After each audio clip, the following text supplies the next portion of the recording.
kind of a seminar or Zoom meeting where you get the information on it. And then there's the timeline of what you have to have available to put in for it.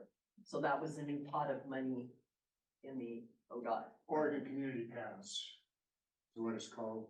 And the first webinar is March 14th. So that's the one that we submitted, 2 years ago for Front Street? I don't think so. I think the Front Street one you submitted to was for the regular statewide pedestrian and bicycle advisory committee. The one that got denied because they didn't like. Yeah, I just spoke to the fellow. I actually think this is a different one. The one that I saw, it's the same one. I have to look back. There. Yeah. But anyway, I know, that's what he put us into. Yeah, it was the federal and state.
How long do we still have our grant writer for?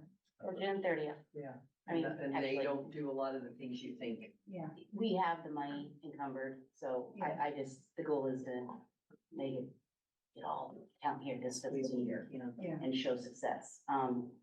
This grant writing, I don't wanna take over too much, but grant writers are interesting.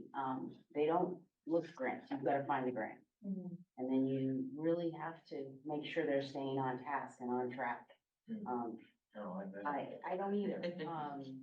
And I know our city manager's working with, a grant writer in a different avenue, and she kind of supported exactly what I'm telling you guys, is she's having to make them sure they stay on task, she's having to say, go for this one, not this one, and doing all the upfront legwork. We asked our grant writer to do some legwork and it just didn't pan out very well. We had to come back and, So how much does an intern cost compared to how much you're paying for a grant writer? that's not a staff decision. That would definitely be something for the budget committee and council to consider. But I know that they are, creating a new position.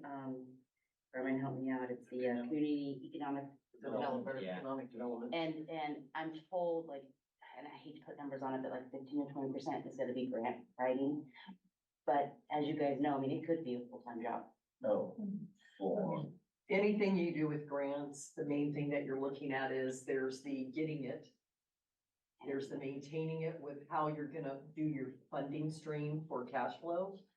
And then there's the maintaining it into perpetuity if it has any attachments to it, which most grants in Oregon do. So whether you're looking at Marine Board property grants, land water conservation, so it can get complex. And if you have individual groups that can take on some of that legwork, that helps, but it's mainly getting a matrix of folders so that any property you have, whether it's a master plan or like a folder from where did it come from? What's the deed? And then you move forward. And then that way you keep it so that every time you have to maintenance it, you can refer back to that in your budget. For example, if you get Marine Board, there's a certain percentage of it you can put in your funding to pay for maintaining that. And that's something you look at when you're getting a grant is there something I can use down the road once I get it? Because when you build it, you've got to maintain it. So. And I think that's why we're playing a little bit of a catch up is, just because of retirements and staff changes and stuff over the years, we've lost some of that historical knowledge that we've carried with the city that so many people kept up here and there's no actual proof of. And then we did the large switch over to digital, twice, I think. And, so we've lost some of that content as well. So, but that's just, that, I mean, it's That's us and everywhere. It's not something that's unique to us. So the TSP says 2020 to 2040. I didn't read in the fine print. Is there a reevaluation window? Like surely it's not good for 20 years, nothingness these days. There was some of it starting at page, I think, 968 or something like that, that has to be. It's the appendix that always give you more detail. So if you start looking at that section, that's where it says the city wants to review these particular key points. So again, it's matching what you have in bringing it online, getting it set up, keeping your funding and budgeting sources with your budget, and then how you're gonna do the maintenance plan. And a lot of those things, if you looked at the back of that transportation system plan, has information in there, but the multimodal part with parks is always part, and I always look at it, I think some places look at your park, like if Mingus Park's 55 acres, they're gonna look at streets surrounding within like a so many mile radius, kind of like you do with wildlife management. It's like within a mile radius of getting to this property, what are the obstacles or things that people are gonna run into?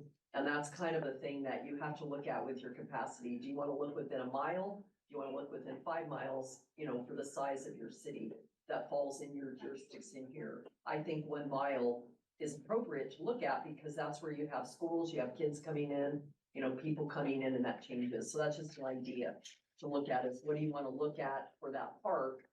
That we get involved in all of the structures around it for how people get access and egress. So to follow up, I guess I still have some uncertainty, at least on my part, as to what, for example, my role as a commissioner might be, or my role as a citizen for that matter. If I find out there's an ODOT grant that will pay for signal improvements on Highway 101. You know, if that's going to be a city project, I can't apply for that. The Parks Commission doesn't apply for that. It goes through the city in one form or another. So I guess I'm uncertain as to what the steps are, because, you know, I got my ears and eyes tuned into these things pretty well right now, and I have some familiarity with grants. I've had some small grants. Had some success, but that's when me or my organization is running it, and I know how to do that, but coordinating these, you know, municipalities with larger grant funding sources is kind of another animal. So, And I think that's part of that, the community outreach director, or whatever, how the city was structured like 15 years ago, going back to that.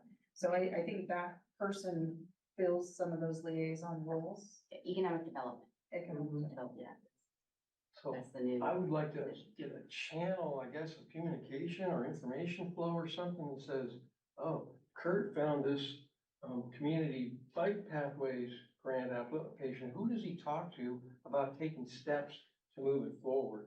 Because oftentimes these things have to happen fairly quickly. You can't just wait till the next commission meeting and then say, okay, well, we'll look at that for the next meeting. And then the next meeting comes. It's like these things oftentimes have to happen, you know, within weeks or months, a short number of months. Can I just comment as staff? So as staff, we're given direction, you know, this year it was move forward with, scout cabin. The Adopt a Mingus Park Path. pilot program is kind of an idea of that mechanism that you're speaking to. And so, you know, you say these projects have to happen fast when these grant opportunities come up, and I totally get that, but, you know, if we're gonna be, for lack of a word, maybe bouncing around a little bit, I just don't see us gaining a lot of traction when we're trying to plan these projects, move these projects forward, if we have to do these side things, it's gonna take away from those projects that we are working on. And so I just wanna have like consensus on, like, what are the projects you guys want us to focus on, and then maintain that focus as best we can. We have pool boilers that redirect our attention, and I'm not complaining, I wanna stay focused so we can get projects done. Capacity. Yeah, and I think, you know, last year when we had our Parks Master Plan was developed, you know, this body developed a list of priority projects. And that was kind of how we went through that. And then with the Adopt a Park pilot program, that was really the results of that priority lists.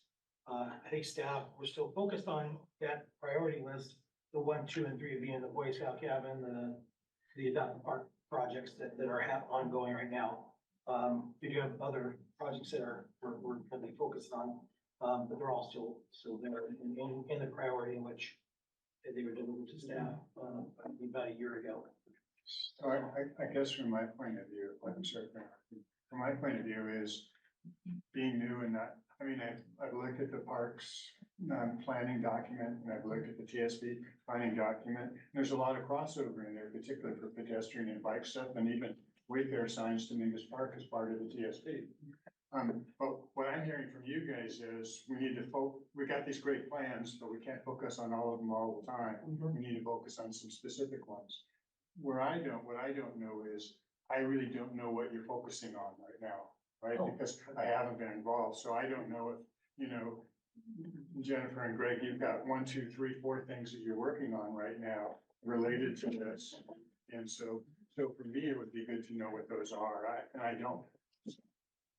And I didn't hear, when does the grant, we still have a grant writer or we don't? We still have a grant writer, there's still capacity in the contract. to Okay, take and on when does some that end?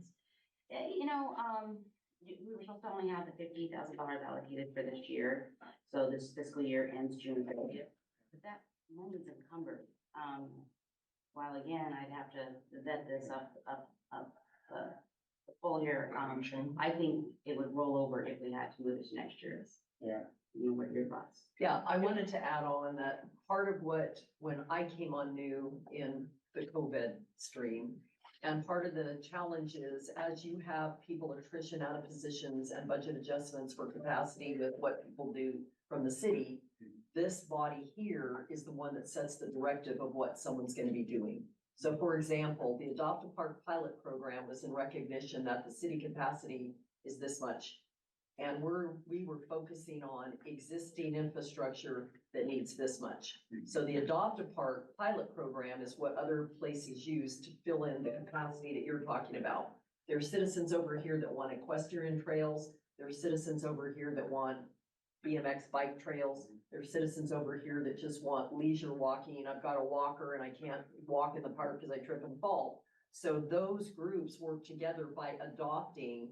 And then once that adoption gets vetted out with all the legwork, here's some grants, here's some things, they feed into that committee being here and they make those recommendations and suggestions. But when you start a program that you've never had before, part of what Jamie Faraday, Carmen Matthews, and myself were charged with was administrationally, what kind of paperwork do you have that passes the legal snuff test? And that means if you get big grantors that want to give you money to help with something they're passionate about, which bicycles and transportation and multimodal is at one of the top of the list with SCORP, the State Comprehensive Outdoor Recreation Plan. So the majority of grants that we can get in Oregon, whether it's ODOT or anything else, are going to fall into that category. So we picked 3 things that were existing because we said, we know we don't have any funding or capacity to get something new at this point. But we want to test out bringing citizens and other people in and getting their funding, their dollars, their enthusiasm so that we can get some things done. So we've done all the administrative and it's a pilot program because it will sunset on May 31st. And that's an opportunity for this board to say, as we're doing now, we have a need for a transportation plan that includes bicycles or other multimodal actions. Can we bring that in now? Because we're testing out the funding and the capacity for the city as they are now. That's how I see it. I just asked about the grant writer because I noticed that you guys got something from Judith Ann Morgan Foundation last year, $40,000 for the Mhm. kitty stuff. And I'm thinking they open up their grant again, maybe in March. Yeah. And so my question for the grant writer was, how long do we have them? Because maybe it's time to see if Judith Ann Morgan would, yeah, they love kids stuff. You know, they did kids stuff for the library. And so I noticed in the master plan, there's a lot of stuff about upgrading the kids stuff at the parks. So I'm thinking maybe it's a good time to be thinking. I don't think that was the grant writer. I think that was the city. So the grant writer thing was brand new, so we've just started using them. But you're correct, that particular grant and some of the other ones used by city-owned buildings was the capacity of the city to do that. I was just thinking, who might be able to apply again for that grant? So That's, Logan is absolutely on our list, and that's why Greg and his team is working like really hard to, even though we have until December of this year to finish it, we really want to show like a strong, I don't know, project for when we submit our letter of interest here in a couple months. sorry, okay, I'll shut up. No, No, no. that's the opportunity for this group. We direct ideas and information, but we have to understand the capacity of the city. And that's hard to know because both those things are a moving target. So there's no reason to not bring up what you have in your knowledge, skill, and ability, because it's all gonna feed in, because Adopt a Park may not be the avenue. We were testing it and we started last June from the ground just to see if that will work. And we'll have our results at our meetings, you know, to bring in and say, is this a capacity thing or not? And that's an opportunity. It's a place that we can build from too, as you see in other municipalities, they take that Adopt a Park and they even push it even further into larger and larger projects. And it could be something that we push it further and further into more of, more comprehensive TSP that can take on more of our projects together. But it's that balance between city staff is incredibly limited. And then also when we do fundraising, we do those grants, we want to make sure that we're super successful so we can go after them diligently, over time, which is, you know, excruciating because it does take a long time.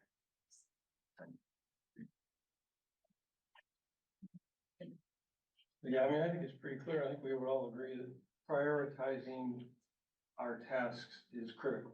We have to do that, and we need to do it in an organized fashion. And I think I even got that. Actually, you could probably click to the next slide. Could you go one more? Oh, no, okay, never mind. It's somewhere in there. I can go back, please. But I did talk about that because, I guess I want to interject an opinion if I could, and that is that I feel that when it comes to prioritizing, I want to my opinion is that the bicycle pedestrian work has been underserved all these years, and I would not like to see it remain at the bottom of the priority list. I don't know how exactly we do that, and that's because there's a lot of things to be done in limited capacity. But that's just my opinion on that. And this might be a controversial opinion because we did just finish this, the Parks Master Plan, but I think when we evaluate, the Adopt a Park project and we look at our goals that we, looked through, and then we do our goal setting that starts in July 1st for the next following year, we can interject, some of the multimodal bicycle component pieces into our priority list. Because that wasn't really at the forefront of our mind while we were doing this. And now that it is, and now that we're having these conversations, when we look at our priority list, as going forward, and looking at building off of some of the successes of the Adopt a Park, we can, when we evaluate our goal setting for next year, which is July, so it's not like a whole year. July. This is Parks Commission goals? Yes, our goals. I see. Are those written anywhere? Because I don't think I've seen that. We did, on June, if you go back into the June 15th, 2023, that was when we had finally updated the master plan, because that's done every 15 years or 10 years. We did. Yeah. Yeah, and then that's required to get grant funding, but other parks had never had their master plan. So when we updated that master plan and it was approved, they didn't get a grant to do that project, so it was basically done by a city part-time contract staff and another individual from the Parks Commission, and then that got done so that it could be adopted. And then we looked at that and said, what are things that we really need to get done right now before we lose a resource? And we decided to pick something to try an Adopt a Park approach to see how much additional inputs and funding we could get. And that's how that was set. And it was set with the parameter that it's gonna expire before the next fiscal year so we can reevaluate. So there's a 1-month reevaluation position on that. And we may look and say, with the report and the data that we've gotten, we used John Toppett's Park, specifically a trail and the dog waste stations there. And then we used Dominguez Park Scout Cabin just because it is our sesquicentennial year and that's the oldest structure in that park. So we wanted to kind of test those two things. I see. Yeah, and it happens to be the only structure in the Coos Bay Parks asset collection that has a rent component for day use. Everything else is not. And it also is the only one that has kitchen, meeting space, and restrooms attached to it that are only open if you rent the facility. So it's unique in that. So give a unique test point. But the plan is every year, the Parks Commission evaluates our goals, takes a look at the master plan, looks at funding or potential things that are out there, or also potential disasters like the boiler at Beacus Park. And then we evaluate our goals for the following year. And we usually start that in May, we finalize it in June so that we can kick off July 1st. And then now that we're discussing Yeah, this piece, which honestly wasn't part of the staff wasn't gonna be a part of that. and I might add, the only reason the scout cabin was included was there was a big tree, huge, that hit it. And it's been tarped on one wing of it since 2021. Oh, Anyway, okay, that's a background. Eventually, one day, we're gonna get to being able to do goals that aren't emergency driven. emergencies happen. Yeah. And when we do have a set of goals, is there some sort of matrix by which we apply to that to say how many people it serves, what the immediate need for it is, and safety and all those different things? Is there anything like that? It's not a formal matrix, it's an ongoing discussion, and then, usually Okay. whatever has the biggest fire. Hopefully not literal. Right. To avoid a fire, Yeah. hence the scout cabin. Well, if it's not too much of a shifting gears, I think it's pretty closely related. This next slide asks a question, and maybe this is just a point of clarity for me is, seems like the way the bylaws were written, there's this committee of the bicycle pedestrian advisory group.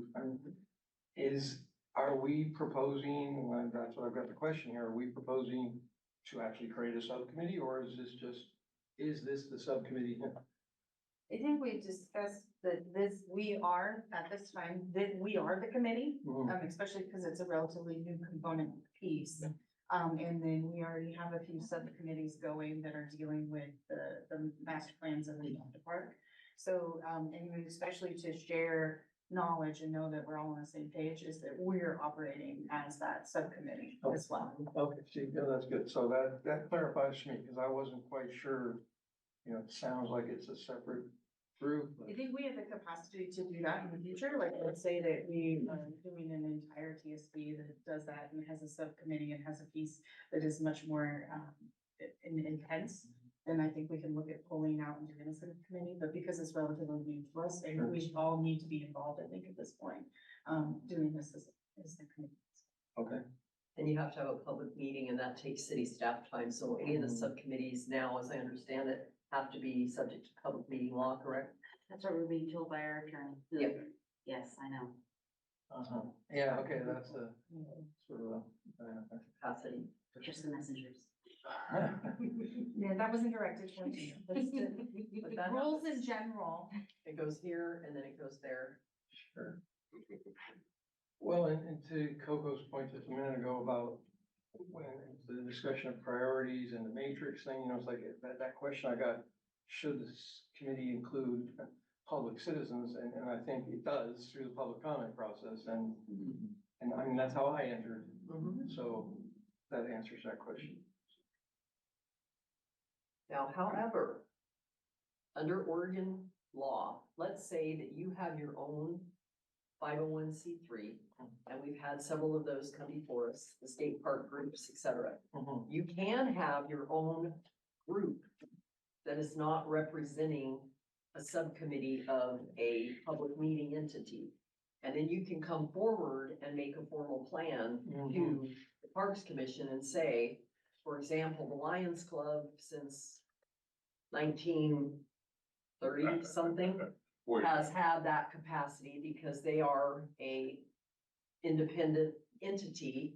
They have projects, they put the funding together, then they come to the city and they get a park built they get a cabin built, they maintain stuff, they do other things.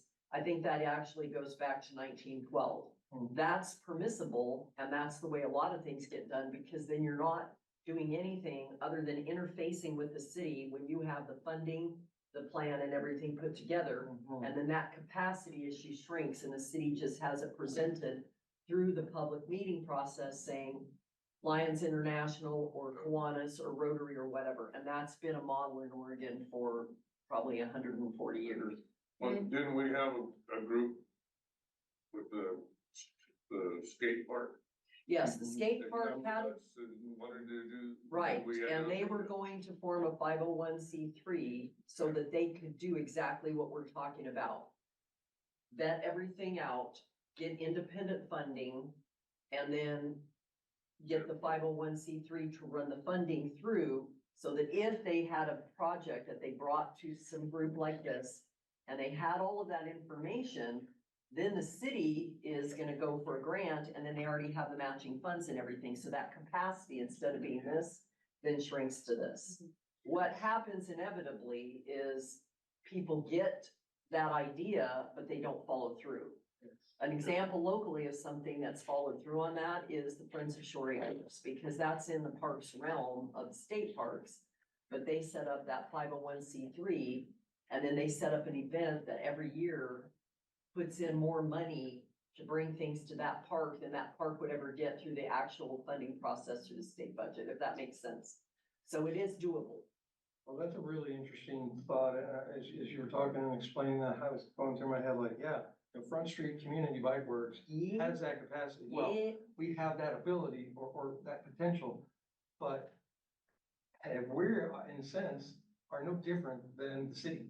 We have our capacity limits too. yes, everybody And so it's does. like, yeah, But you have models that you can, that's why I'm always saying Frankenstein's somebody else's model. I'm not trying to be weird, but if you look and see what somebody else has done, you'll see what I'm talking about, because they have the same things that happen. I get it. I really appreciate that perspective. That's very, Okay. very helpful for me to think about, this example with the Lions Club and Yeah. skate park. And Mhm. I'll just say that, for Front Street Community Bike Works, now I'm extremely personally involved in that, and I don't like taking on projects that aren't going to succeed. Correct. I don't like taking on something and then withering it away. It's like, Mhm. no, it's important to me. This is our reputation, and that's invaluable. So I'm working on that part. That's okay. And I think, but it's also important to remember that, when meeting in those capacities as the 501c3s, and then there are parks commissioners involved, you have to really limit the number of parks commissioners that are involved in those meetings, so that it's not looking like we are having Yeah. a meeting yeah. and then a meeting. Right. So those are some of the nuanced pieces, but I think that we're moving, we have more momentum and we're moving in a much further direction than we have in the past. So I think this is all good movement towards getting some of these major projects done. But in the essence of time, I think we should just click forward. Yeah, there's not too much more here. I mean, it's 20 to 3, and I think that Nora is gonna call in. I hope, Nora will, I think she's gonna dial in by Zoom, because yeah, okay. So, and she will be able to talk to us to yet another, what I think is really important piece that we all need to be aware of and consider is safe routes to school. I know it's already familiar to some of us. But it's a highly underutilized resource for us at this point. And Nora, I've done some kind of a little bit of homework on understanding what Safe Routes to Schools program is, how it works, things like that, and maybe Nora will be able to talk to us about that a little bit as well. But as the name implies, obviously it involves schools, Mhm. so I don't know how to get integrated with the school district. There's multiple school districts around here. But maybe that's a good question for Nora, because I have asked her that question, so I have an idea of part of the answer, but I'm gonna let her try to speak to that, so. So the city is familiar with that program, Yes. Sixth Avenue, still with those dollars. Over there on One the in east side, yeah. East side. East side. Yeah. The State House to School Yeah. project. Nice if we could connect the rest of the downtown core to that safe routes to school, because getting to that potential, that particular stretch of, pedestrian access, it's really difficult when you gotta get on 101. And the lead So on if that there's some way to grant do that, was- that'd be wonderful. For Eastside, for example, the lead on that grant was, City, or, yeah, in other words, it's not the schools that, Yeah. Yeah. Well, the school needs to be a partner, but the city can lead the grant, the city can apply for the grant for that. Yeah. They need to demonstrate that the district is partnering. because you're on the roadway. yeah, You it have the was roadways and improvements to the right-of-ways. public right of way. So again, that's that capacity issue where it's connecting the schools, but the schools, as far as doing all the, you know, Yeah, which is kind of funny. grant requirements. Weird to me is because, you know, it's the Oregon Department of Transportation, Safe Routes to School project, but Schools can't do it. US 101 is not, you know, they weren't part of that Safe Routes to School project. That would stop at, Yeah, Oh, I see. it gets that's really interesting. boundary right there. ODOT doesn't I don't know. participate in that. They didn't conceptual participate design. in this one as far as I'm aware. My understanding is that they stopped at that location in Eastside because of the negotiations for the bridge regulation. Oh, okay. I thought I recently saw something too, there's a radius within the school where we're able to do the safe routes. Mhm. And I thought, you probably know because you see all the oil and stuff, I thought I saw something that said they expanded that radius. Yeah. 2 miles. From whatever it used to be before, I'm sure when the one in East Side was built to a larger area Yes. now. It's And 2 they, miles. they always set up radiuses and it depends on that fund. The main thing with grants that I've seen is when you look at the grant requirements, a lot of them, the average 501(c) or certain entities that benefit from it cannot be the entity that applies. And there's a lot of reasons for that because where the source of funding comes and that gets into budget law in Oregon. It's complicated. My head hurts. But it doesn't mean we can't do it. I've seen people in small places pull off a lot of interesting things. Yeah, I mean, I think we need And they to. can, but it's mainly in Oregon, if you're on a committee like this, and then you're a part of a 501(c)(3) or another thing, you have to be careful that you're not crossing the budget laws or the public meeting laws or the, you know, Yeah, all that, so. somebody I'm sure would advise us when we get to the point of crossing lines we shouldn't cross. Hopefully they don't advise you with a subpoena, that's the main thing. I'm the president of the Coos Bay Public Library Mhm. Foundation. We're a nonprofit. We formed a number of years ago Mhm. outside to do the very same thing. We had an attorney write the bylaws for us and we're allowed two members from the board of trustees that are appointed by the city to be on our nonprofit. Mhm. So there are restrictions, but you can get, as long as you do it legally, you can get around them. And we actually applied for a Judith Ann Morgan grant and got $100,000 for children's furniture. But the foundation itself did, not the city. Right, and it depends on, you know, what it is you're working on, so. So if I could suggest we just go ahead and spend a few more minutes on this same subject until Nora joins us. Sure. And then I did have some prompts, if you all think it's a good idea, to come back to the TSP and talk about our priorities that might be more current and fit on the plate now. Yeah. From, again, the current TSP that we have, because there are quite a list of bicycle pedestrian projects listed in there. And a couple of them, I think Jennifer or Greg will be able to help us with the term of financially constrained versus unfunded or whatever. But we can maybe get to that. Yeah, so I don't know. You wanna Yeah, advance the slide? Yeah, you could advance the slide. I think this comes from the Parks Master Plan and, yeah.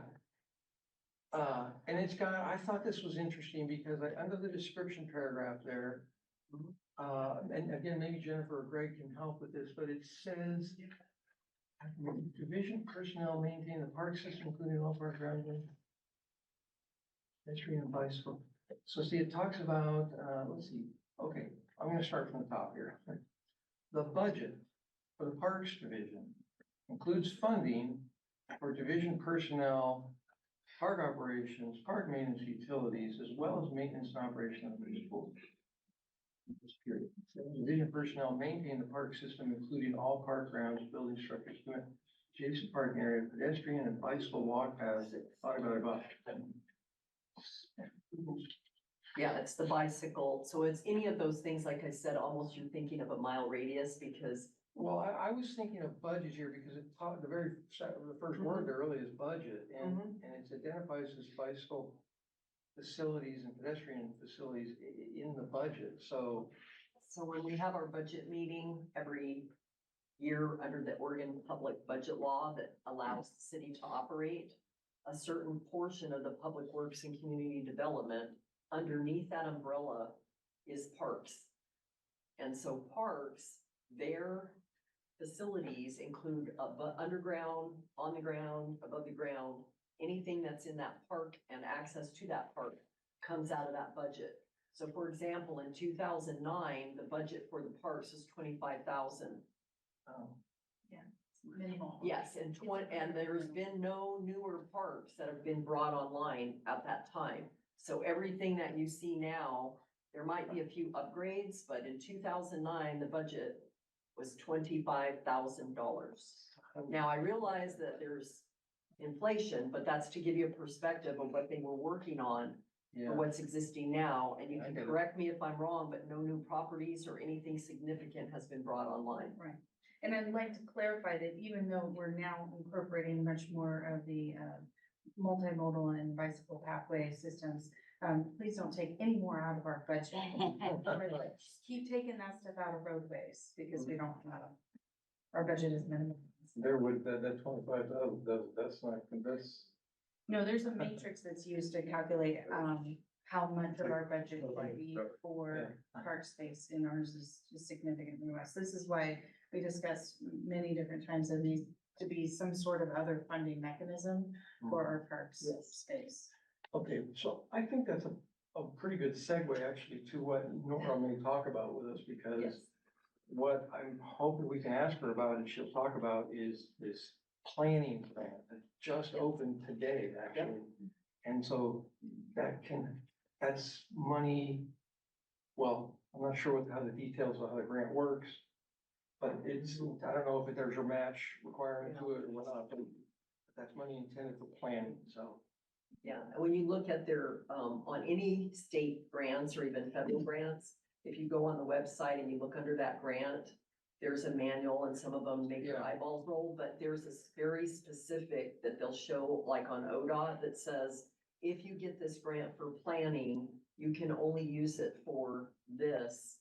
It lasts this long and here's who we'll grant to. It's typically gonna be paying for consulting services or something. And some of them are specific to students or someone that's in engineering. It just depends on what it is, so. So the 25,000 is for what exactly? That was in 2009. That was all of the This things. is the current budget for the Parks Department, Mhm. which is $798,479, so I just was. Yeah, but you see for grounds and maintenance, it's only. Right. And that's what's used to be 25. I noticed there wasn't a bike or pedestrian line. But see, the OP&E, which is That's the, under capital, so Fund 45, right, and typically you'll use that line item for ADA improvements. and then you have your budgets that are allocated to parks, and with PERS, there's a backlog of PERS costs that everyone's taking up in their budgets. And that's what's thrown a lot of budgets off the last few years was the public retirement plan. And Oregon has the second most complex public retirement plan in the United States. Eric, do you have a few more things you wanna talk about before when she pops in, or? Well, That's what you had heard about. mhm. Is that your last slide? No. Oh, he's got the things where, So I'm thinking we can get to this TSP stuff after Nora, since it'll probably take a few more minutes. Does that sound okay, Erin? Was that page another- 55. Okay, and did you have another slide after that, or? It's all mostly TSP stuff Okay. after that. I mean, I have some slides for the Sharrows, but I don't know if that's. So you wanted us to start on 55, is that correct for the projects? Not necessarily. I just had that.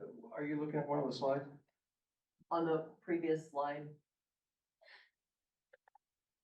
see page 55 plus for Oh. tables. for the projects, is there particular projects that you were looking at from the TSP? There is actually one in particular, there's a Okay. couple, but there's one in particular that relates to the Front Street Blueprint, and we've already talked about it. It's that intersection on the highway Mhm. at Market and 101 northbound. And that is identified. I don't remember if it's on this, so, It is, I think it's number 20. that you're Cross-section. looking okay, right. at. Yeah, You want to go to number 5? No, that's fine. I did actually. Yeah, no, page 55 is just another extended list. I think it's the second tier, like these. Mhm. And maybe while we're waiting, Jennifer or Greg can explain, at least to me, what financially constrained projects versus, I think it was unfunded or something. But I mean, I'm probably being naively optimistic here, thinking financially constrained projects, the way I read it, meant they're reasonably well, this is what it says, it's in quotes there, reasonably likely to be funded with existing sources or resources. Sources, so I don't know, Big, but within what timeline? well, I don't know, maybe that's what I'm asking, if they have any thoughts. So what project, let's see, I'm on page 55, where No, is not 55. He's looking at that one. 55 is the tier 2, I think. financially constrained project list? Yeah, the executive summary has it, or it's probably, yeah, the table 1. executive summary. Okay, Sorry. so what That's okay. page? Well, it's page 2 on the executive summary. Okay, And the financially constrained stuff is on page 1. okay. And it's kind of funny terminology, because to me, financially constrained sounds like, oh, there's no, we're constrained, there's no money for it, but it almost sounds like, I think it's the opposite. It's the I think they mean that's what's possible with the existing sources, and tier 2 is stuff that's unfunded. Yeah, here, tier 1, financially constrained improvements, which are reasonably likely to be funded with existing sources. Tier Yes. 2, needed but unfunded, which will require a new funding source. so I mean, there must be more to a reading of that than what I'm thinking, because to me, that sounds like, oh, well, there's money for all these projects, and. Yeah, that's not what that's saying, but. That's what I figured. It sounds the optimism. Yes, The I mean, optimism. Greg, you jump in here, and I wish I had the budget sitting in front of me, because it actually does a really good job of explaining where we get our funding sources. But we have STBG, state State. block grant, Yeah, state. transportation block grant money. Yeah. We have gas tax. We do have transfers from the general fund, but not a lot. Is there any other? No. And that one you only get the interest off of, so even though it looks like a big amount. Okay, so then we have, she's talking about the jurisdictional exchange, street funds that we did, with ODOT, where we got 23 lane miles for a sum of money, and we're, per city charter, we're not allowed to touch that money, but we can use the interest gained off that money to maintain those 23 lane miles. So maybe with all that said, you can help us or help me anyways with a perspective of this list of these financially constrained projects. Again, I'm thinking of prioritization. I mean, I think that number 20 there, the Highway 101 crossing, at least for me, it's important. It's part of the Front Street Blueprint plan. It's part of our Cheryl's proposal. There's a nexus there. It's on this list. What does that mean? Does that mean there's money for it? I mean, let's talk about how we do projects. We really do projects based on, a lot of it based on council goals, the goal setting. It's done every couple of years. We work at the will of the council. So I know that we also propose projects too, based on the maintenance or the need, the road fire drill driven. But there are some specific road projects called out by council, one of them being the Coos Bay River Highway S curves. Help me out here. Or what's the other road project? Boulevard. Coos Bay Boulevard, thank you. Ross Inlet, pretty big ones. Coos River Highway, Ross Inlet, Coos Bay Boulevard. And let's see, I'll just go And you there. did one on Ocean Boulevard. The little bit of disconnect that I have with that, Jennifer, is that when I look at the city's goals, the city council spent for the parks department, it doesn't of course show anything for pedestrian or bicycles. I think because all this just evolved. Yeah, Yeah, I would tend to agree with you. I'm actually going there right now because But the scope is evolving, which means money is evolving. Yes, in Carmen, that you're pot fine. for parks. Well, we didn't even know that bicycle paths were underneath our purview until Mhm. literally you came and were like, we need to do this. We're like, and then we're like, oh wait, it's actually right in here. But that comes from the statewide comprehensive outdoor recreation plan, which is why when we're doing our master plans, we want to keep that matrix in mind.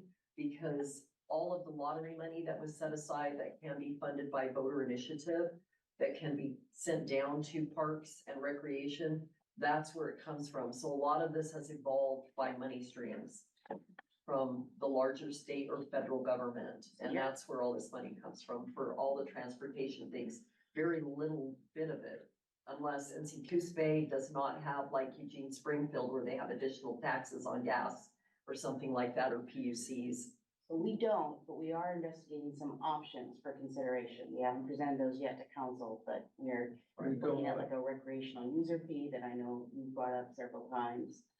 So actually Jim Hossley, our public works director, is taking the lead on that. And at some point we'll present. You said I would we like- don't have funding for that, is that what you? We don't have, funding. We don't have a That's extra right. fund. Acquiring funding. But we're looking, investigating, for council consideration, but you're gonna like this. Council goal 3I, explore options and funding sources for making Coos Bay more bike friendly. And, if we could request that council or, Parks Commission gets to either be a part of or, gets to see some of that presentation before it goes to council for those, some of those component pieces for additional funding resources. So you guys, one of your duties as the new bicycle and pedestrian committee is to review all streets projects. Yep. So I think that's where you're gonna get your opportunity to make comment. Would you agree? I feel like having the bicycle purview in our bylaws really was our windfall in a lot of Yeah. ways in terms of opening up budget possibilities for our goals. Yeah. So capital outlay funding projects, that's not really part of what I would call parks budget.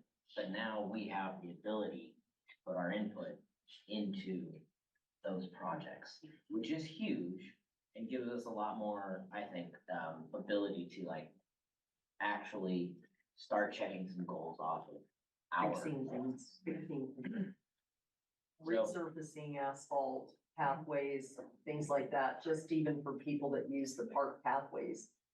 If you look at how many miles just in Mingus Park is hard surface, Sure. and then that falls under ADA stuff, because if you have a slip, trip, or fall, it's an improved space, and then that can be an issue that we're seeing challenge with recreational immunity because you're not maintaining something you have, so. So our guest has joined us, so. Yay. In an effort to be conscious of her time and appreciation for jumping in here, I think we will put on over to her. Is that me, That is you. Nora? Okay, I'm the guest. Okay, and I should be able to share my screen, is that right? Or, Hi, Nora. Thank you for joining us. This is hi, Eric. thank you all for having me, and Eric, thanks so much for making the initial connection.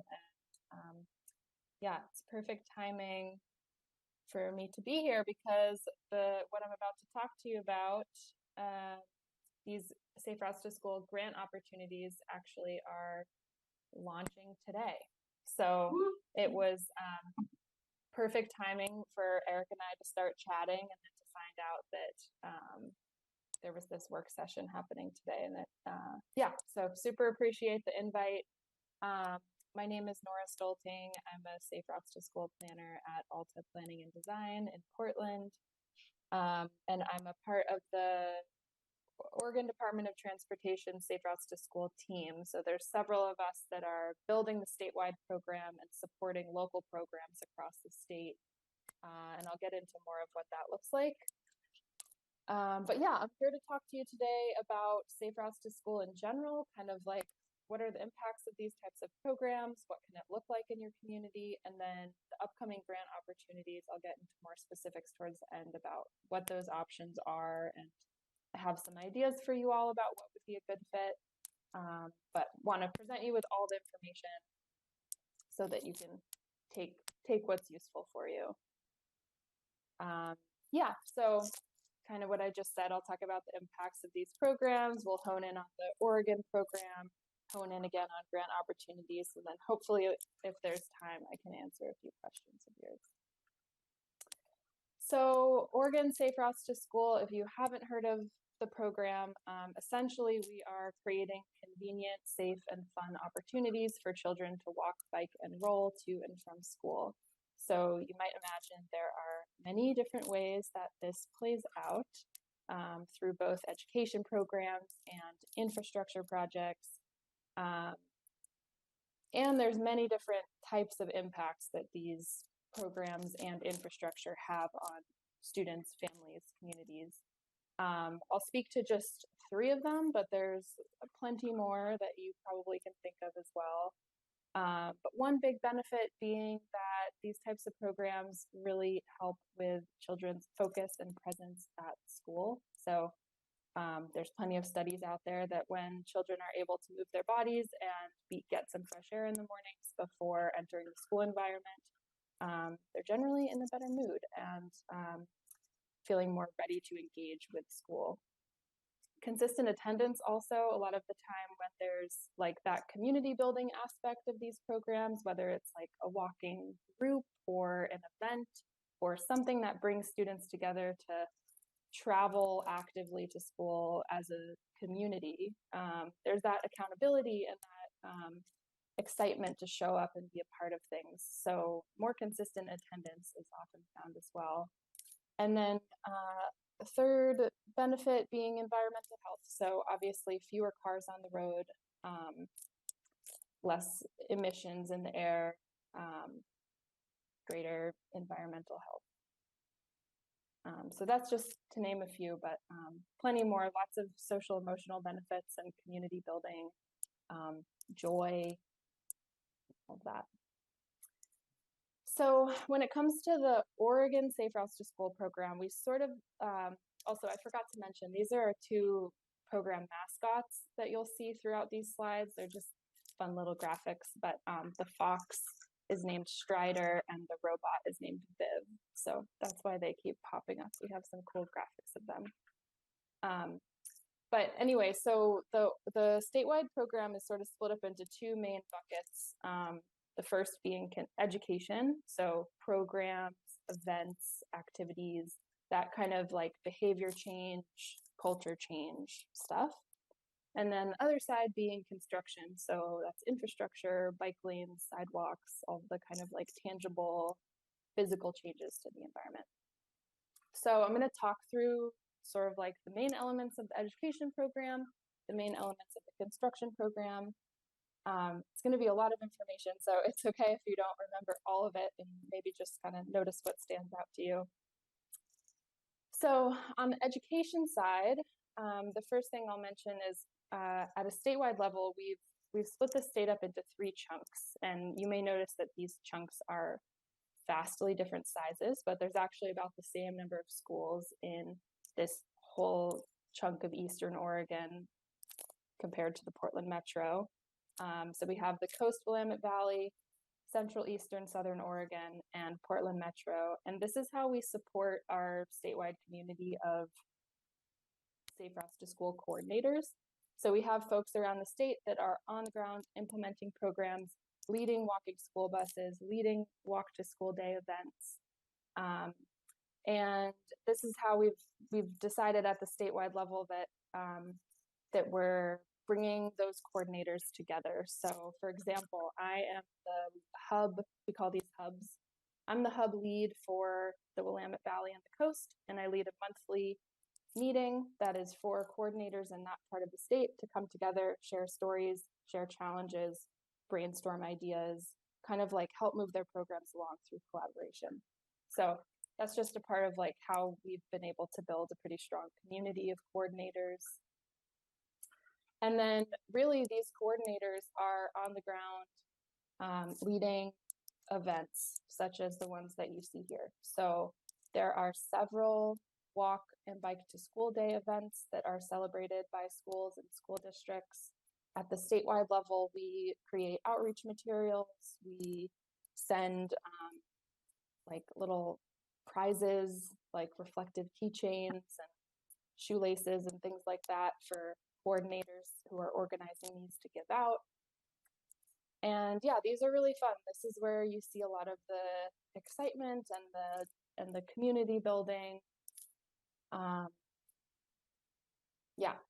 And then, like I said, we provide a lot of resources and incentives to help those local programs get going and generate excitement to participate in the events. So we have lots of reflective materials and stickers and beanies and things. And then we also have resources that for coordinators to use to engage their communities. So we have bicycle education curriculum, pedestrian education curriculum, toolkits for how to organize a walking school bus, how to organize a bike bus, things like that. And then lastly, on the education side, this is very exciting. This is our second year of this program, and it's really spread. We have five bike fleets and trailers that travel around the state to different schools, and PE teachers go through a training with us to learn how to implement bike and pedestrian education with their students. And then they borrow the bikes, and we also have fake roadways, so the younger kids can practice crossing the street in the gym. And yeah, it's super fun. They get to borrow the bikes, and we've gotten so much positive feedback on this programming in schools.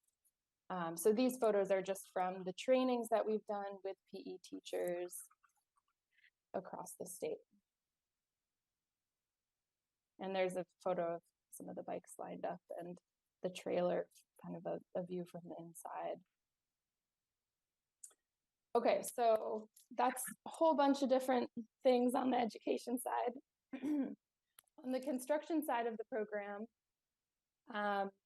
we have a Safe Routes to School planning process. So this is one that I really want to highlight for you all, and I'll get into it a little bit more too when we talk about the grant opportunities. So this isn't necessarily a grant because it's not money, but it is lumped in with our grant solicitation process because it's consultant support and guidance on creating a Safe Routes to School plan. So we go through this whole process with you all. It's usually not necessarily all of you, but it's usually several representatives from the city and from the school district, occasionally from individual schools, coming together to, over the course of 6 to 8 months, identify transportation barriers and challenges and potential solutions. We do some community engagement, lead a community meeting. We come out for a site visit and a walk audit, and then we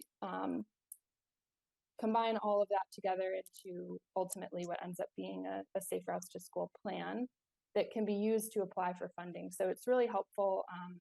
I know you all were just talking about your TSP. I came in like at the very end of that conversation, but it can be a really nice plan to pair with a TSP if you already have construction bike ped improvements identified, but then honing in specifically on schools and those improvements can really help leverage you for funding through ODOT for the Safe Routes to School construction grants.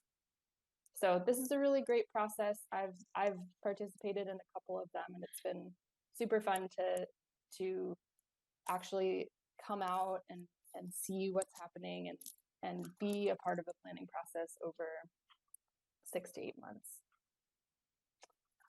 And here, I don't know, you all might recognize this intersection. I know Coos Bay has received at least one Safe Routes to School grant recently through ODOT. So in 2020, this, I believe, is at Eastside and Millicoma, if I'm remembering correctly those names. That's right. Yeah, okay. So this is an example of, we've been doing some work to evaluate the construction improvements in communities that receive funding and have actually have gone through the whole process and have the improvements in place.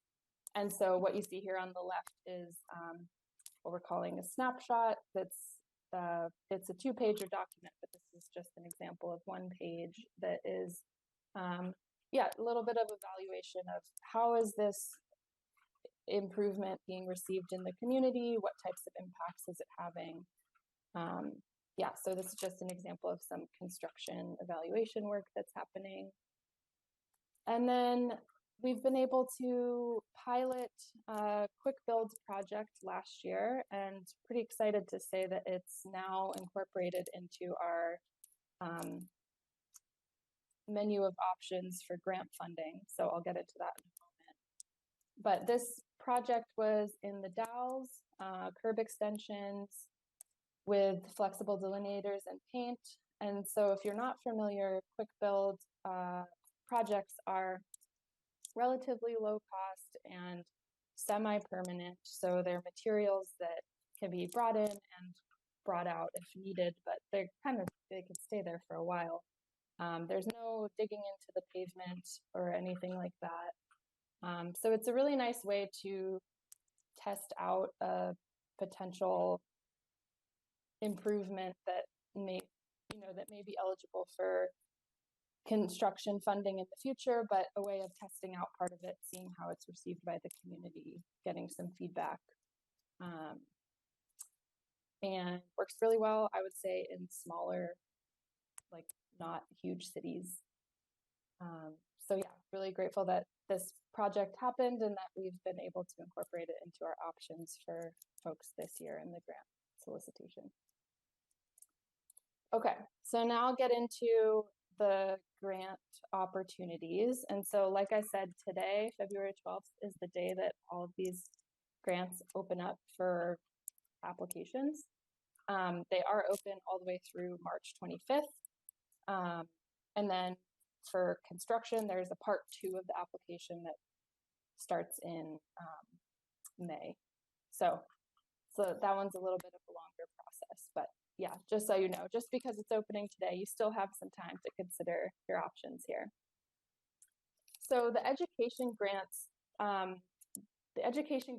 fund a Safe Routes to School coordinator. So earlier in the presentation, I was describing the local programs and the events and the bike education in schools. So a coordinator is the person that is coordinating all of that.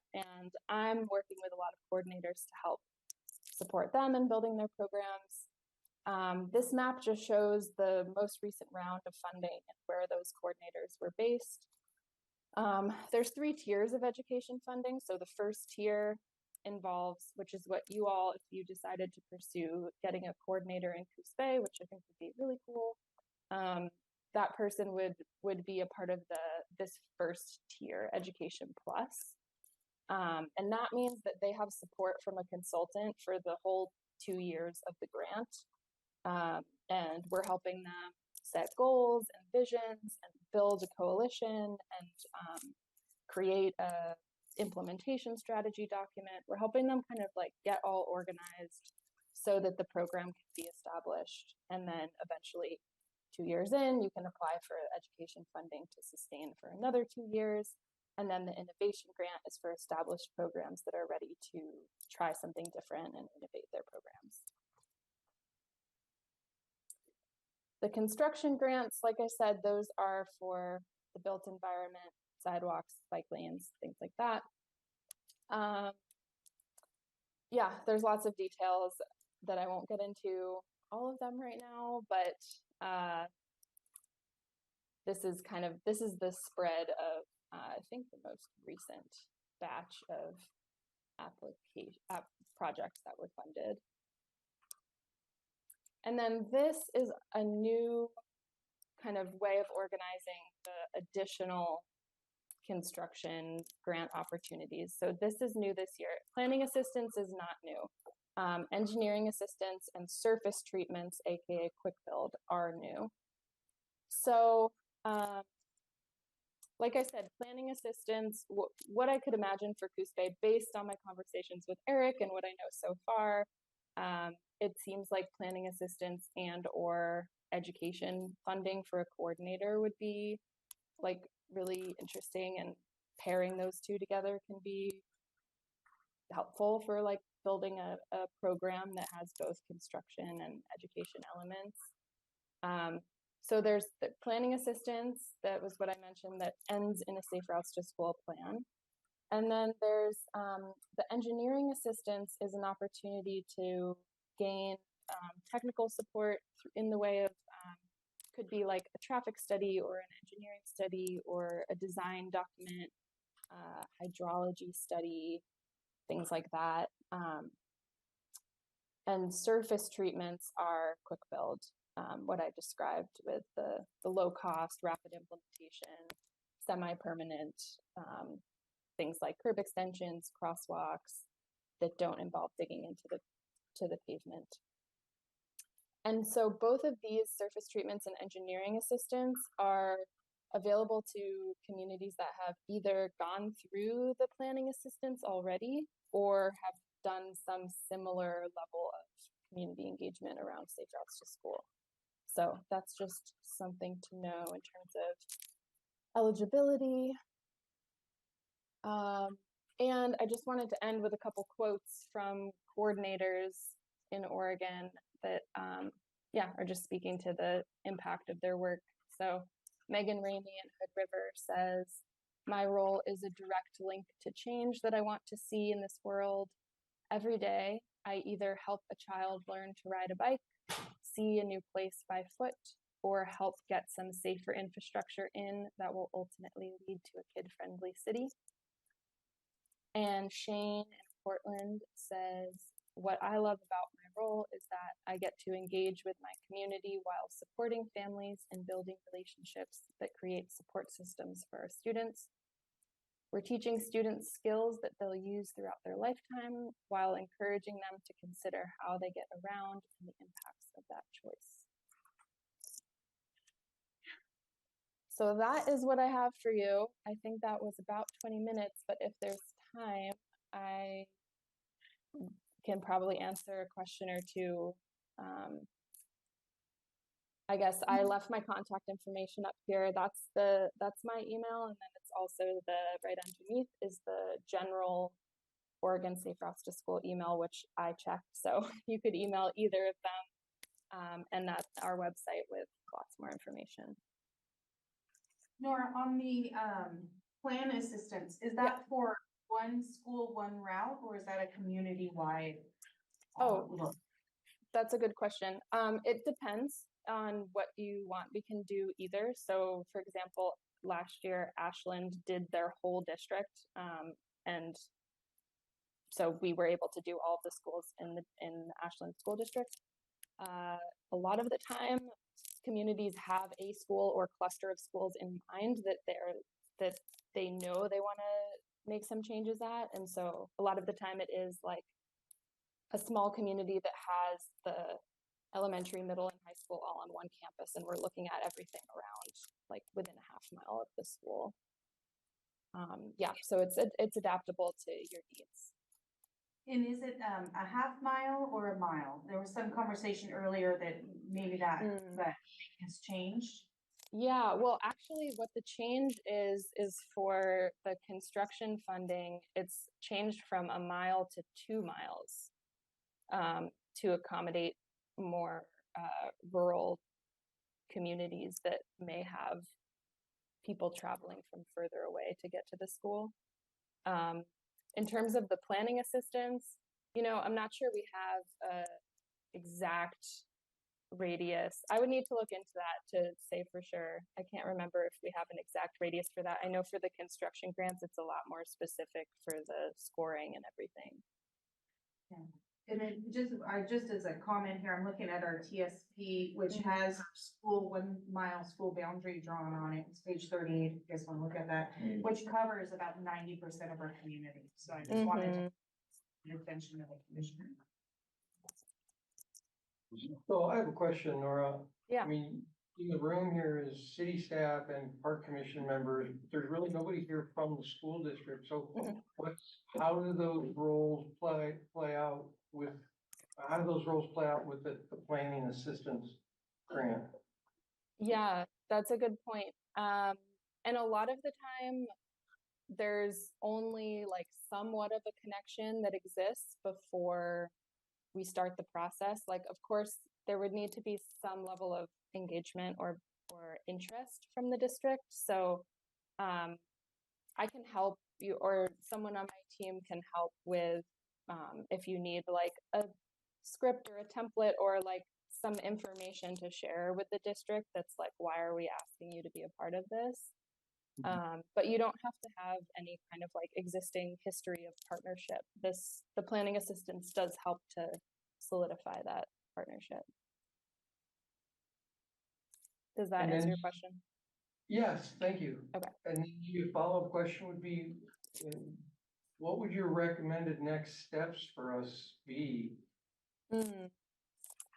Yeah, that's a great question. I think if you all, it depends on like how much the majority of you wants to move forward. If there's still like more lingering questions before being able to say yes to any of this, I would recommend, I've listed it on here, but there's the ODOT, because I don't work for ODOT. So there are program managers at ODOT that are managing these grants and reviewing the applications and scoring everything. So if you have more questions that would help make a decision, I'd recommend going to their office hours on Thursdays.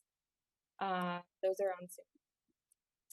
And then, yeah, I mean, it depends what route you want to go, but I would say just, I mean, even starting with looking at the applications, the construction application is a lot longer and more involved over several months, but the education and the planning assistance are fairly straightforward. And I think we may have, I'll look into it, but I think we may have like a Word doc that is, so you can look through the questions before actually getting started on them.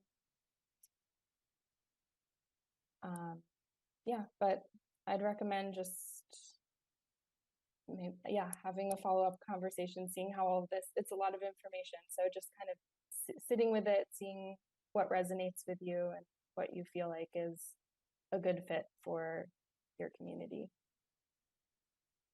Okay, and then maybe you can help with my understanding of this coordinator position you talked us. So you have the coordinator position role for the Willamette Valley South Coast, right? There's not an existing coordinator. I'm trying to think of who the closest coordinator would be to you all. Right, so there is no coordinator for the Safe Routes to Schools in our area. No, there's not, no. Okay. What do we do with that? Is that a problem or is that okay, or what do we do with that? It's not a problem, but if you wanted to have a coordinator, you could apply for the education funding.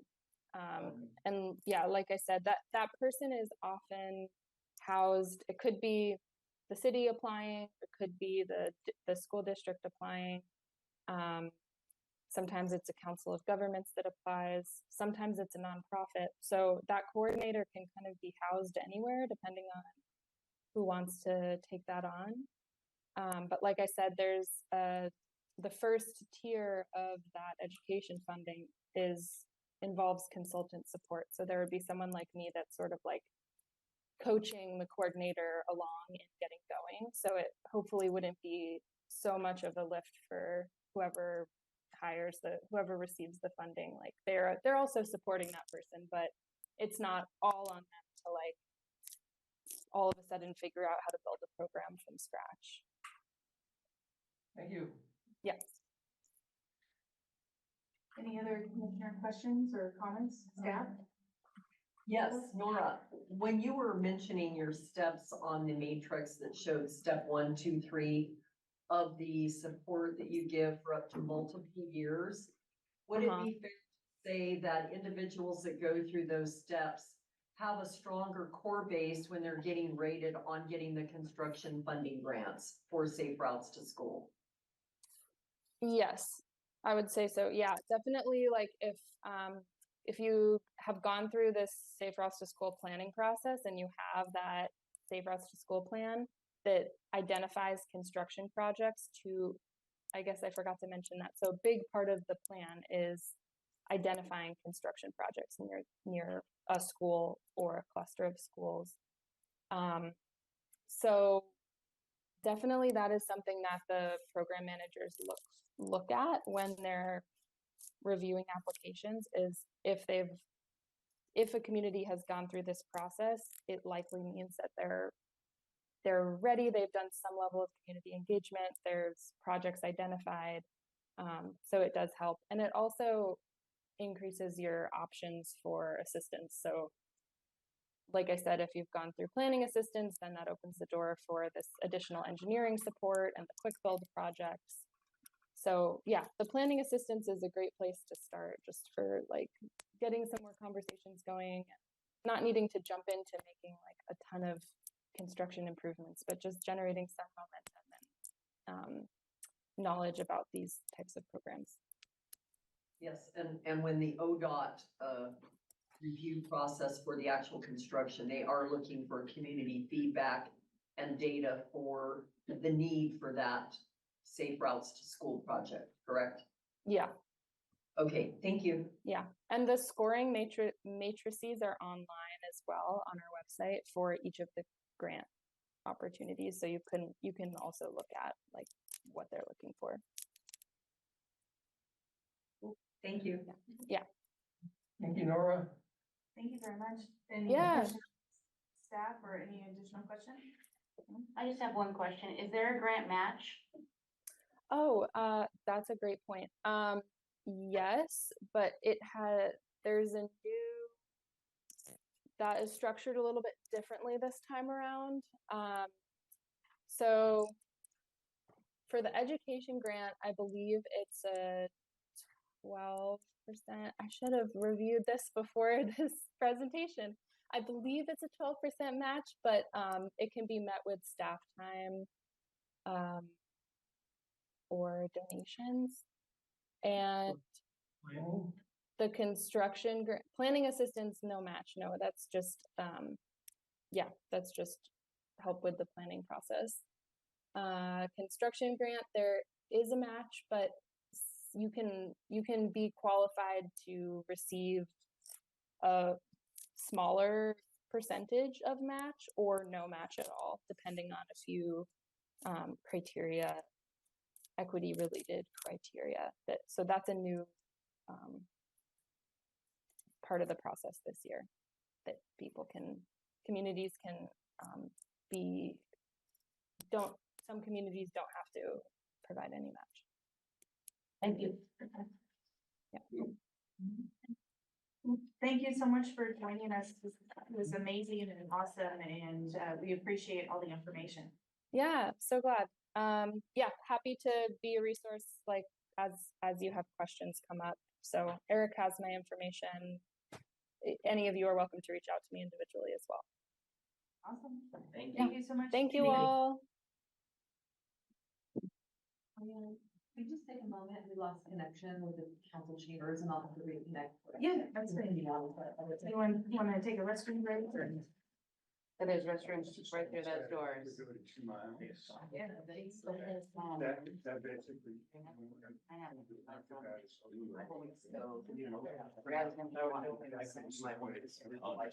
I saw it happen this morning. And their website. Get in there, that's sure it's the same one that he's talking about.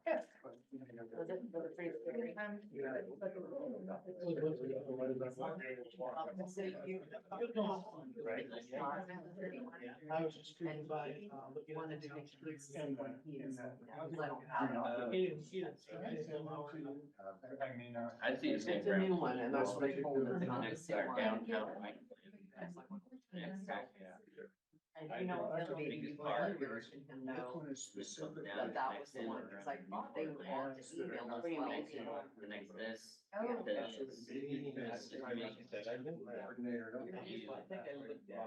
No, we need. You got three of them. I know. You got all the schools over here, you know. It's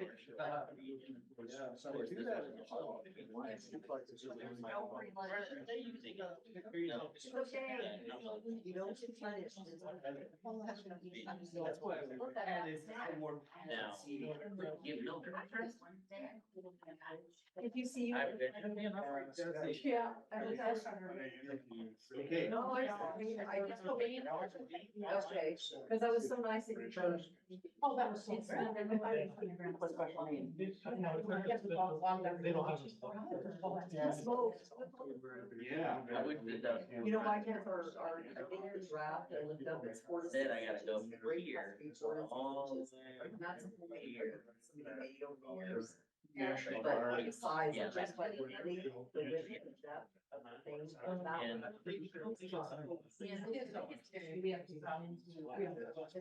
This is your. It's my brain. I did have more stuff in there, but I didn't. Well, they're doing something there, it's not online.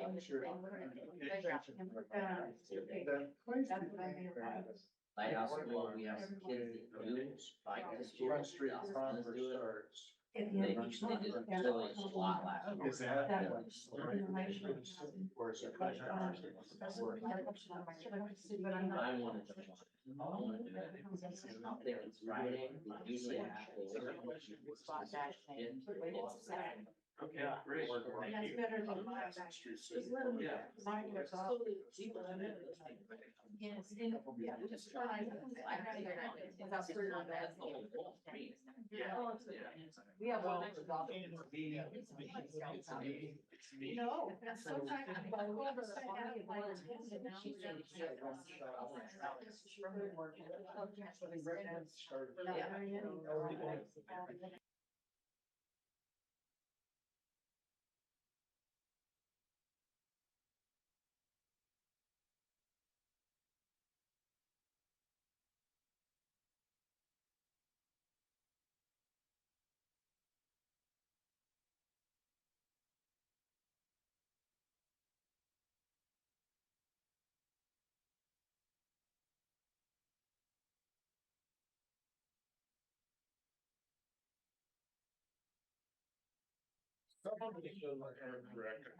Volunteers. So other kids can get. I'm ready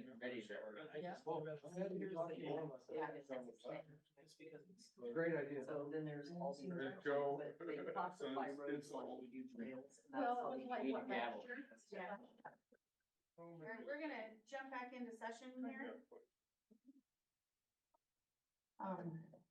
I think that was an excellent presentation. Thank you, Eric, so much for bringing her and having her, discuss that with us. I like the fact that there's no match for the, planning assistant. Me too. Okay, that's interesting and nice. Just throwing it back to the city, if we pursue that as a commission, going after that grant, is that a yay? And then we'd have to take council, of course. I'll get back to you on that, we're meeting Thursday. But, okay, Or what, are you just really looking citywide? yeah, we do citywide. I mean, I'm looking at the TSP and it covers, the 1 mile covers 90% of Coos Bay anyway. And then if they did Saw the that. 2 mile, then that's most of our roadways. Yeah. So Looking at this one here. the whole thing. Oh, the schools are, distributed throughout the city, so almost the entire city is within those. But that criteria, distance criteria wasn't really applicable to the planning grant, that was for construction. Right. Yes, yeah, a little bit, cause yes. I took it that there really wasn't that constraint on the planning grant. Right. And I think, I see this as an opportunity for us to take these pieces that are really important, and get the planning pieces, which is important for the board in general. We can come up with this large plan and then have those pieces be part of our yearly goals so that we can go after. And if they're broken up in chunks, we can go after the ODOT grant for parts of it and then find those matching grants, those matching grant pieces from Judith Ann Morgan and some of these other pieces to get some more pieces done. So if I can ask a question for Jennifer or Greg, what do you think about that timeline? The grant application's open today and they go through someday in March. I don't know what it was. It's really not very long. I don't know how cumbersome the application process is, but is that something realistically you think we can get on? We have a grant writer. Which We grant? can't do a grant writer, we just very Are you carefully. just looking for the safe routes to school? Take their grant? hand, right, all the stuff out. Just the safe routes to school. Yeah, the planning, just this planning grant No, that that we just planning heard about. grant. Yeah, the plan assistant safe routes to school, looking at a citywide. With the plan. And if there's something I can personally do to help support the efforts, you know. And do we have to refine the project just a little bit? I mean, is it just, we're gonna look at it citywide and. Until we meet with the coordinator and they suggest otherwise. Yeah. We're going Yeah. after a grant for free services to look at, even if we only get from the boardwalk to Marshfield High School and downtown. Because that's encompasses it, that's more than what we have right now. And So maybe, they said Ashland just did an effort. Did I hear that correctly? Yeah, for the Yeah, entire they did city, their entire city. Maybe, for their entire district. yeah, maybe we Yeah. see if we can get our hands on that. Okay. So I think, Make a couple calls. and then question on, does our grant writer go after that? And can she meet that deadline? And if she can't, can we have permission for a couple of the commissioners to complete the application? I think, And maybe it's a joint effort, maybe it's all I- the commissioners and the grant writer. I think what we would do is you would look at the grant yourself. Look at the matrix, gather what you need, and then immediately send it to them because they're not gonna go get information. And they might go to the training, but it's up to you to get them the information to meet the deadline. And a lot of them require written support letters.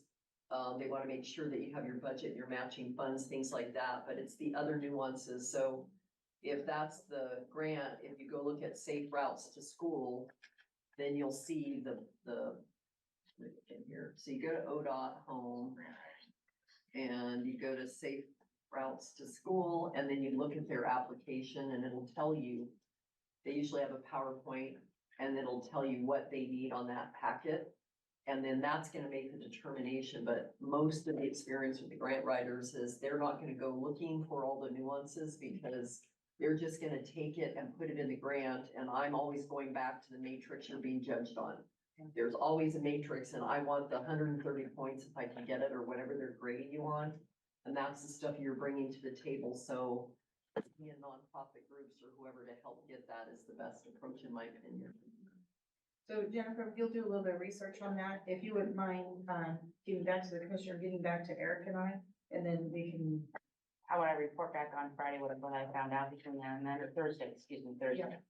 And then we'll figure out next steps. Okay, yeah, that would be great. I think this is a great opportunity. Even if we don't get it for this round, this sets us up so that we can go for next year. The fact that there's no matching grants, that us as a commission are engaged in this process and in this information right now. So we can work kind of as the body that helps push us forward. And it's a 2-year planning process. So that allows us to go 2 years through the planning process, collect data, and then be into the budgeting process with the city for some of these projects. So, Start nailing this out. All right. Yeah. And depending on where you are, if you look at theirs, it tells you other grant funding that you can mix with that. But it depends on where you live. So if you're in Metro has grants, Ford Family Foundation, Kaiser Permanente, the state physical activity and nutrition. And it's because after COVID-19, the majority of grantors that couple with city and state grants are looking at health benefits, and they're focusing on children, diversity, and people that don't normally have access to those things. The Robert Wood Johnson Foundation changed their focus and they're on that too, so.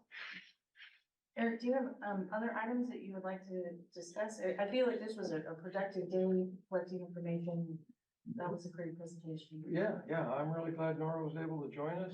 I do think that safe routes to school is an important piece.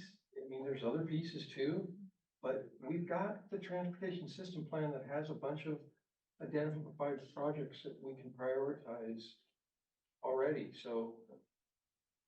I mean, I've talked in the past about needing a specific bicycle transport and pedestrian transportation plan. But, you know, we've got, that may be a little bit of an unnecessary task at this point. I mean, we've got the TSP right now. It identifies things already. There's been some work done on that. think some of those projects that are identified, those are the only other slides that I had remaining, and we're kind of limited on time here, but I did have a couple other slides remaining, but they were really from the TSP. So I think that that was the extent of what I was thinking of for today. I see that tomorrow there's a Safe Routes to School watch party to view the grant cycle opening recorded webinar. I might try to jump on that. And Powers has a 2020 plan. Powers has already done this. Bandon has one. Yeah, the Safe Routes to School plan. Bandon has done one, they completed one. And as far as the school district connection. Yeah, that is, I think, a really important missing piece right now. I said, there's nobody in the room here from the school district. You know, I don't really know anybody. I mean, I dropped in on a meeting the other day. Well, current employees or whatever, that are on the meetings and stuff like that for planning. But then I met Bob Bergstadt, and Nicole from the city was there. So, you know, I think it's maybe on entering the radar screen there for the district, but We covered, a lot of stuff today. We had discussed, going through the parks draft master plan, but we're down to about 15 minutes. We can do that at another time. Okay. Is there any opposition to putting the latest draft out to all the commissioners to look over? latest draft of, Well, there was never a Mingus Park master plan. When you go for any kind of grants, they're gonna wanna look at your master plan. They wanna see what focus you have, what's your overarching themes and goals. So,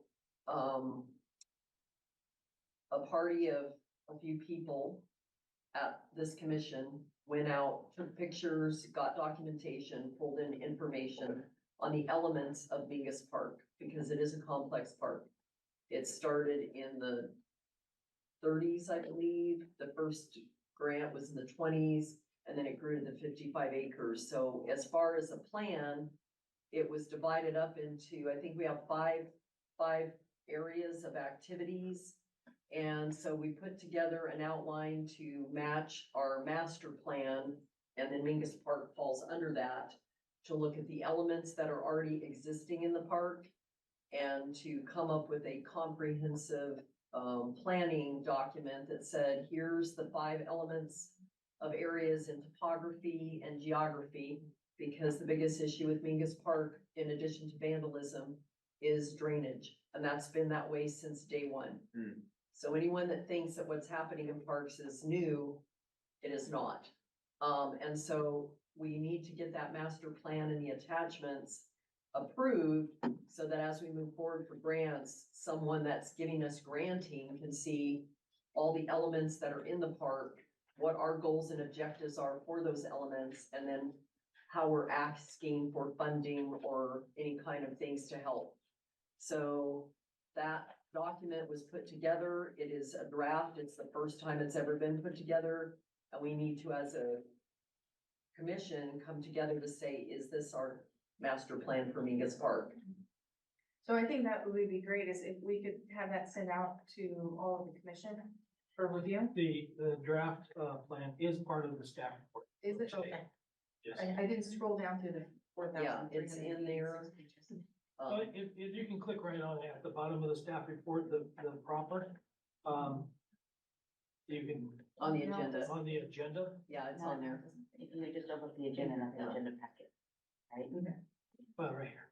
And the goal, Bill Davis and myself were tasked with putting this together. Yeah, just the agenda. And we just got all the documentation defined, put it in the same format as our previous master plan, which was focusing on existing things, not on anything new.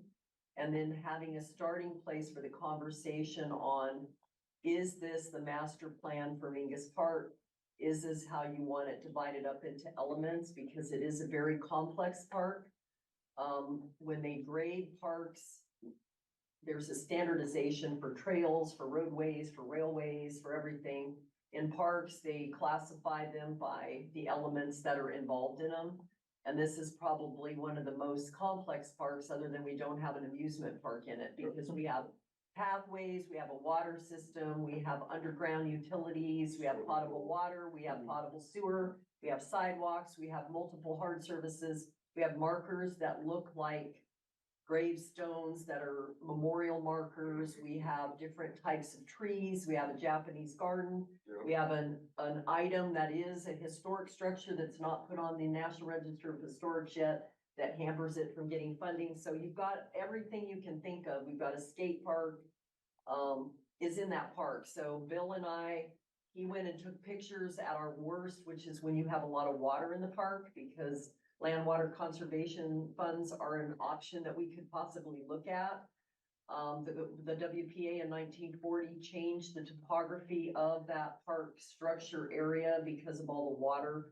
Because the park was initially started from the top reach, which is where the scout cabin is, and then was developed down, and over this half a century or more, they've changed a lot of the dynamics in the city of Marshfield and Coos Bay, where a lot of the water drainage was open, and then they closed it and put hard service on top.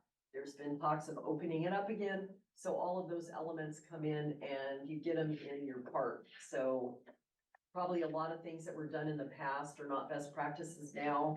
So hopefully people can look it over and look at the appendices, because they're very important in telling the story of how do we want to move forward with what we have, or if you have to importantly decommission something, how do you want to go about that?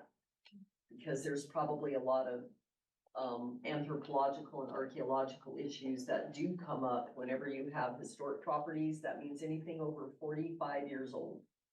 And that includes putting a post hole in the ground. So, yes.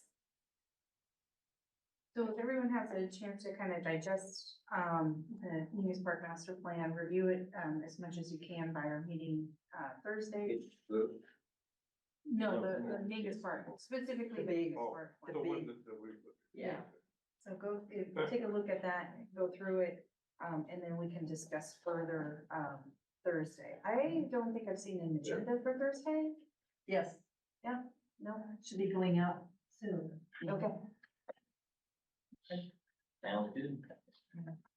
I'm looking at the master plan now that's attached on the bottom, but maybe you can attach that to the agenda for the next meeting too. So it's there. Jennifer, just out of curiosity, drainage from Angus Park, does it still go through the big culvert on Barrett Street? You mean Bennett? Bennett, excuse me, Yes. Bennett Street. Ultimately, yes, that's Yeah, what because Bennett. it ties in with Blossom Gulch as well, where Correct. where the slough used to be. I Correct. don't see anybody ever opening that up. So. They discussed it several Yes, times. they- Yeah, I don't know, that runs right in front of where somebody at Seven Devils stores his big barrels of beer. Mhm. So I guess you could float them down. I want a day like that creek so badly. And put it tied into your pump house idea that's downtown for the excess pressure from stormwater. And I need then to if you send tie you in a a picture. greenway that has bike That paths creek and took up all of downtown. I have a huge plan. Oh, that's, that went out to the. You better found a nonprofit, that's all. I need to make some money. Sometimes, That's sometimes the goal. sinkholes will open up, and that's the different emergency things that come up. But right now, that scout cabin is an element that's been there for 84 years, and it's got, is it a foot to 3 feet? Isn't that the drop that? You know how we got that thing from terra firma, and it shows like, it shows 0, and then it says, I think it says like minus, it's not 1 inch, it's in foot, like minus 1.3 to, for every running foot, there's a drop, and then when you go over the Yeah, 22 feet. I don't think he's trying to find it. Yeah, and that's just topography, so when you build or improve anything, getting on the state geology site, they have a lot of LiDAR. I think the city has that in their systems too, of what the water on that park is immense. So, It's going through a tiny culvert, could be a little creek system. so it's making more velocity, and that's what they found when we did Seriaden down south, is the Keep throwing bigger, that out there. the bigger you make those culverts, the less velocity the I'm in. water is, but they make them I'm in. smaller, and then it's ripping everything up and pretty I think soon. it's a great that's idea. the whole Greenway Yeah. to the bay, to the boardwalk that ties you to the gemstone park in downtown. You pretty know about, you know. Lord. All right, I'm gonna call for, Commissioner closing comments. Anyone have, items they want to discuss? Throw in there. I appreciate everyone joining us for the work session. I think this is a great way to do it, so we can kind of dive deeper into things. We're not quite as constrained, also like the format that was coming around. Still also meeting regular requirements. So I appreciate, everyone joining us for today. I don't, it's a long day, but I think it was very informative. Tell me about Thursday's meeting, where? Is our regular, city hall? Yeah, Is city in- hall, council chambers. At 4. It's a regular Parks Commission meeting at 4. And just want to say there's a lot of really good work, Eric, and I appreciate that information because I think until things get brought in, if you look back in the 50s, people were riding more bicycles to school and doing things, but things come and go with the age of your population.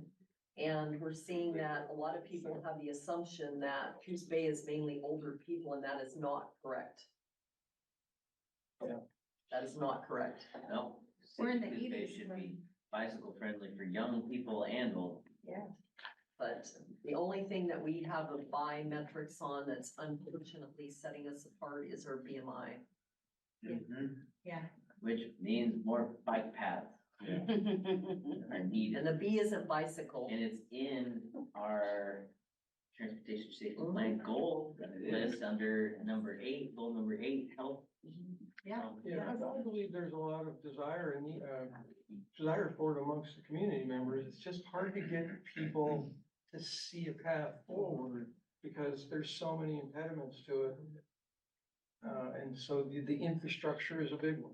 And the multimodal with wheeled, meaning wheelchairs, walkers, Getting with people bicycles, involved. I think that gets you more traction. Annual NFR downtown day. Yep. Like it's in this book. Bike. They have that in- Bogota did this whole thing. It's like, we're gonna do. Thank you wheel very cars. much. Did you want us to turn these like Wow. off at the And power turn thing? the streets. It's like- They generally They turn themselves on. turn themselves off. Oh, okay, you didn't want us to do it on the power button. Unless you log into a personal account, I would think. Think about Thank that. you, Amy, for the training. Thank you very much. That part was nice. And thank you, city staff, for letting us be here. Yeah, We thank you. appreciate it. Yeah. Glad this worked out. Yeah, this Yeah. was- I like this setting a lot. Yeah. Yeah. So, and if we have committee meetings that do have to do this, is this potentially an option? It absolutely is. Okay. Make sure it's free and available. Sorry, yeah, free. Yes, we are adjourned. We Thank you. didn't keep these. Yeah, keep playing.